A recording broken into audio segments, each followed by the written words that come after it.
Olá, amigos. Nosso assunto hoje é ruído ou noise em inglês. Nosso objetivo hoje é fazer uma animação de várias bolinhas, semelhantemente ao que fizemos no vídeo passado, quando a gente introduziu o assunto de animação. Então vamos a isso? Vamos usar noise para fazer a animação de uma porção de bolinhas. Vamos ver o que acontece. Então, temos esse sketch que a gente vai aproveitar, é o sketch que a gente usou para discutir repetição aninhada. Ele constrói esse design aqui com várias bolinhas numa grade regular. Então, vamos fazer a movimentação dessas bolinhas. Vamos apenas fazer uma rearrumação disso para que a parte do desenho, que é essa parte daqui de baixo, seja feita durante o draw e não durante o setup. Isso porque a gente quer fazer o desenho disso várias vezes por segundo, animando a cada quadro. Então vamos lá, vamos introduzir aqui, fazemos o contrário do que fizemos durante um tempo, que agora a gente vai dividir o setup em dois, onde uma parte é a parte de setup mesmo, ou seja, a gente vai definir determinadas constantes, determinados valores que vão ser usados durante a vida do sketch e outras coisas que a gente vai fazer durante o desenho vão ficar aqui na rotina, na função function draw. Muito bom. Se a gente rodar o sketch desse jeito aqui, não vai dar certo. Por quê? Vou até rodar. Ele está dando um erro aqui. S. Não gostou do S. É razoável, porque esse S é uma variável definida aqui dentro do setup. Essas variáveis definidas dentro de uma função, elas só valem dentro dessa função. Eu não posso me referir a essas variáveis dentro da função draw. Uma maneira de fazer com que isso seja possível é mover a declaração dessas variáveis aqui para fora. Então, temos as variáveis n, m, t, s e e declaradas aqui fora, elas podem ser inicializadas aqui dentro. Mas elas não podem ser definidas aqui dentro, porque assim que a função setup acaba, elas ficam outra vez não definidas. Então vamos lá. Sim, restabelecemos o que tínhamos antes, só que agora esses desenhos todos aqui são feitos durante o loop, né? O laço de repetição implícito que o draw faz a cada não sei quanto tempo de segundo, a cada 1/30 de segundo, sei lá. Então, o que a gente pode fazer para mexer, para movimentar esses círculos? Claramente, nosso objetivo aqui é mexer na coordenada x e y para que elas, a cada vez que você roda o draw, sejam um pouquinho diferentes e dá uma movimentação. Então vamos lá, vamos fazer isso. Vamos tentar mexer aqui no nosso código e dizer assim: quero fazer circle na posição X mais alguma coisa que seria a movimentação. Vou até mover essas duas constantes aqui para definição do X, né? E do Y, para a gente poder usar só X, Y e T aqui durante o circle. Fica mais fácil a gente separar que é a posição default do X e o Y daquilo que a gente vai introduzir em termos de modificação. Então a ideia é fazer assim, aqui embaixo dizer, não circle x, y, z, t mais x, mais algum incremento dx e y mais algum incremento dy. A gente pode fazer esse dx e o dy ser valores, por exemplo, aleatórios. Posso dizer assim, let dx igual a random. Random vai dar um valor entre 0 e 1, é muito pouco para uma movimentação, mas a gente pode multiplicar esse random por um certo valor, por exemplo, 10. E mesma coisa para o dy, random vezes 10. E quando a gente roda, a gente tem efetivamente uma movimentação, mas é um pouco caótica. Isso porque esses incrementos eles não variam de uma forma suave, eles variam realmente de forma aleatória. Então, nosso objetivo aqui é ter um movimento parecido com esse, mas onde o movimento que a gente aplica a cada quadro seja um movimento que seja parecido com o movimento do quadro anterior. Ou seja, o que eu queria é uma espécie de random que ela fosse realmente aleatória, mas fosse de tal forma que o próximo random, o próximo valor, fosse perto do valor anterior de uma forma suave. Então, o que a gente está querendo justamente é a função noise. Então, faz parte do repertório de funções do P5 essa função noise. Observe que ele diz assim, retorna valores randômicos que podem ser ajustados para parecerem orgânicos. Então, é justamente o que a gente quer. Se vocês forem ler essa documentação, eu recomendo que vocês façam, vocês vão ver que a função noise ela pode ser chamada com um, dois ou três parâmetros, um, dois ou três argumentos. Vamos ver como é que isso funciona. Então, a coisa mais simples que a gente pode fazer aqui é dizer, não vou fazer random, mas vou fazer noise. E vou usar, aqui no caso do noise, eu preciso que o noise tenha um parâmetro. Esse parâmetro é aquilo que vai controlar ou vai definir a movimentação. Como a gente está fazendo uma movimentação associada ao decorrer do tempo, a gente pode usar como argumento de noise um valor que seja associado ao tempo. A gente já viu como fazer isso no vídeo passado. A gente pode fazer aqui, por exemplo, usar frame count.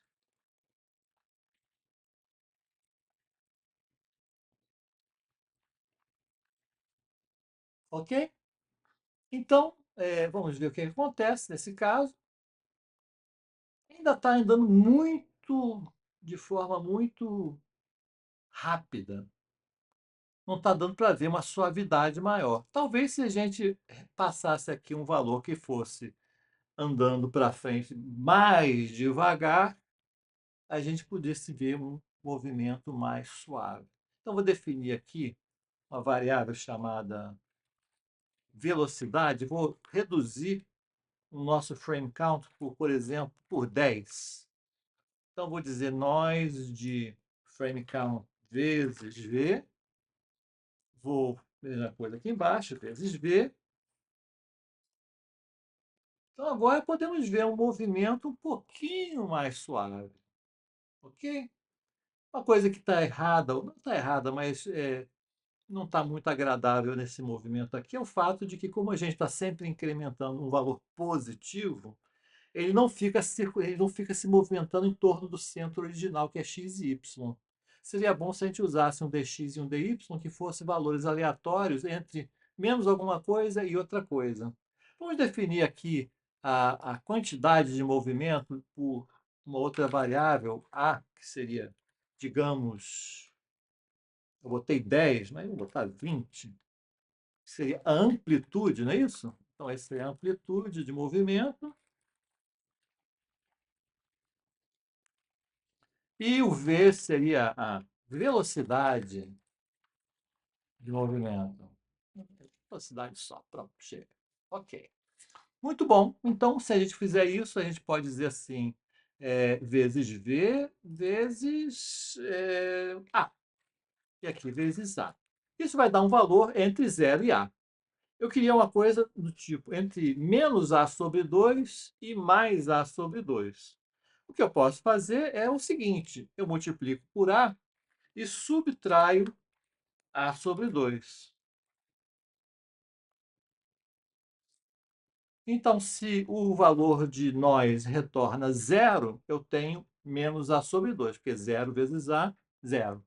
Menos a sobre 2. Se dá 1, eu vou 1 vezes a, menos a sobre 2 dá mais a sobre 2. Então, é uma maneira simples. Eu podia fazer isso com map também, mas aqui é uma coisa, uma conta relativamente simples, a gente pode fazer dessa forma aqui.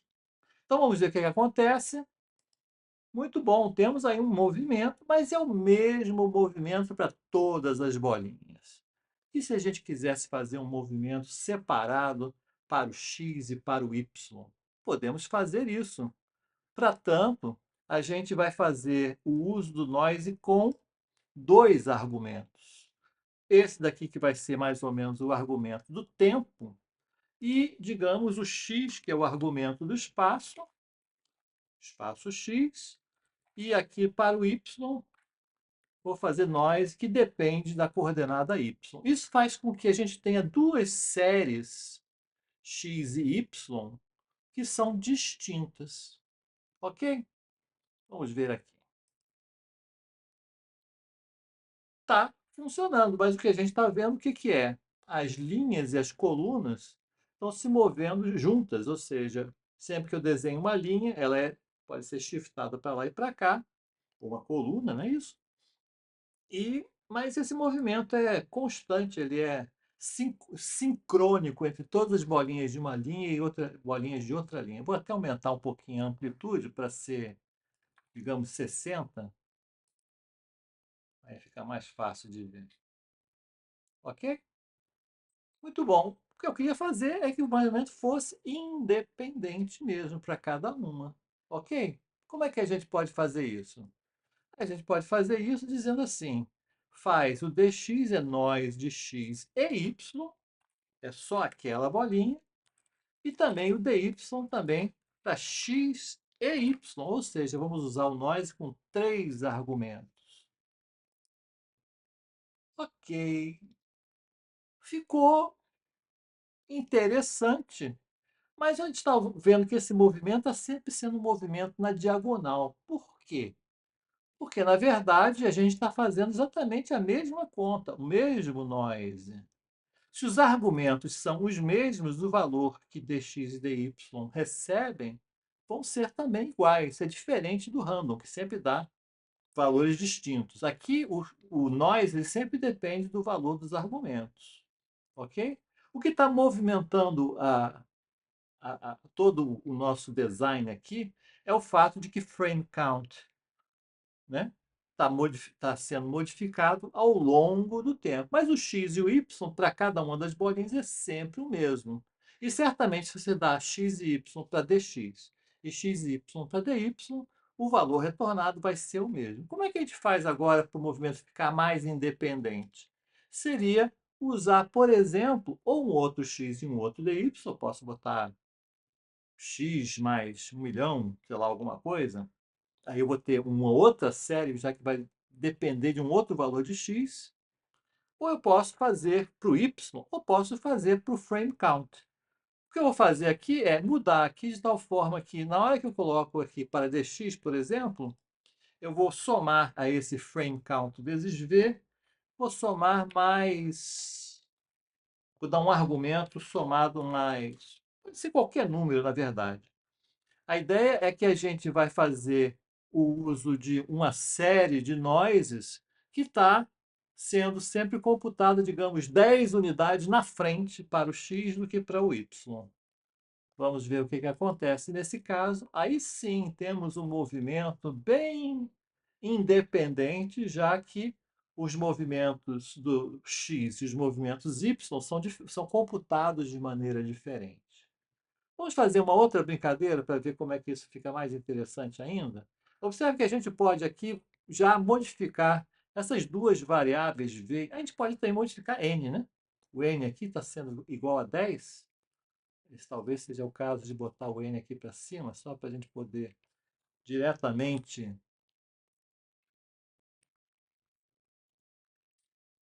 número de círculos, né? Por linha. Podemos tirar ele aqui, já que ele já está sendo definido aqui. O n, como é só um número simples, eu posso botar lá para cima, já que ele não depende de width e height, por exemplo. Então, eu posso botar lá para cima, definir eles lá em cima. Então, aqui eu estou botando 10, mas se eu botasse, por exemplo, 20, deixa eu até botar o auto refresh, aí eu dá um resultado ainda mais interessante. Outra coisa que a gente pode fazer é limpar, né? Eu estou limpando a tela só uma vez aqui. Vamos fazer aqui. Background 220. Então, a gente está vendo esse montão de linhas aqui. Uma coisa que ajuda bastante a gente apreciar esse sketch é a gente ficar mudando esses valores de N, de V e de A, para ver o que, que a gente pode mexer nisso e dar um resultado diferente. Isso é mais ou menos a ideia do design generativo. O código é um só, mas mudando essas constantes aqui, a gente tem um resultado diferente. Uma coisa que a gente pode fazer que dá um resultado bem interessante também é, por exemplo, em vez de usar um círculo de tamanho T, a gente pode botar o T aqui fora, ou seja, ou pelo menos multiplicar o T por um outro valor. Deixa eu chamar isso de, estou ficando sem variáveis, vou chamar isso de H, que é, vou botar 0,1, por exemplo, que é tamanho do círculo, tamanho relativo do círculo. Então, aqui, em vez de fazer um círculo de tamanho T, a gente vai ter vezes H, tá? Então, a gente tem aqui já um monte de bolinhas aqui se mexendo. Se a gente fizer aqui um valor maior para A, por exemplo, 120, ainda mais, pode até botar mais ainda. 1.200 fica um pouco mais caótico. Posso diminuir a velocidade 0,01, aí fica até o mais interessante ainda. Ok? É, enfim, tem várias coisas que você pode fazer nesse sketch aqui. Eu gosto muito de usar uma técnica chamada de deixar rastros, o movimento deixar rastros. Como é que a gente faz para os movimentos deixarem rastros? Em vez de dizer, por exemplo, background 220, que sempre faz com que o próximo quadro seja desenhado a partir do zero, eu posso não apagar o quadro inteiro. Eu posso simplesmente pintar essa cor, mas pinta com transparência. Se eu botar assim, do jeito que está, ele pinta todos os backgrounds aqui, o background de 220, ele vai pintar com essa cor chapada, ou seja, 100% opaca. Ou seja, na verdade, você pode passar um segundo argumento. Esse segundo argumento background, que tem um tom de cinza, pode ser a opacidade da pintura. Por default, esse valor é 255, que é 100% opaco. Mas se eu colocar, por exemplo, 20, olha só o que, que acontece. Os círculos que se movimentam, eles não são completamente apagados. Eles são apagados parcialmente e agora a gente consegue ver os rastros desses círculos. Eu gosto muito de usar esse tipo de visualização, botando o background em preto e desenhando em branco, sem a beirada do círculo. Vou botar aqui o stroke, o desaparecer com o stroke. E agora temos essa movimentação meio, né? Ok? A gente pode diminuir ainda mais a velocidade, 0,5, por exemplo. A gente consegue ver um pouquinho melhor. Se for mais devagar ainda, um resultado ainda mais interessante. Naturalmente, se a gente fizer um H diferente, com 0,5, o resultado é um pouco mais diferente, mudando aqui o Gold para 50, fica mais diferente, ou mesmo diminuindo 7, aumentando a velocidade.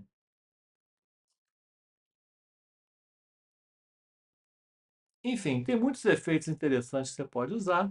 Aqui a gente não está, por exemplo, mexendo no tamanho, né? H poderia perfeitamente ser também modulado de acordo com a velocidade, ok? Então, eu deixo essas modificações todas para vocês. Vocês podem, inclusive, acrescentar a modulação da cor, ok? Para dar resultados ainda mais interessantes. Então, com isso, a gente encerra a apresentação aqui do Nós. Espero que vocês tenham apreciado e a gente se vê no próximo vídeo. Um abraço a todos.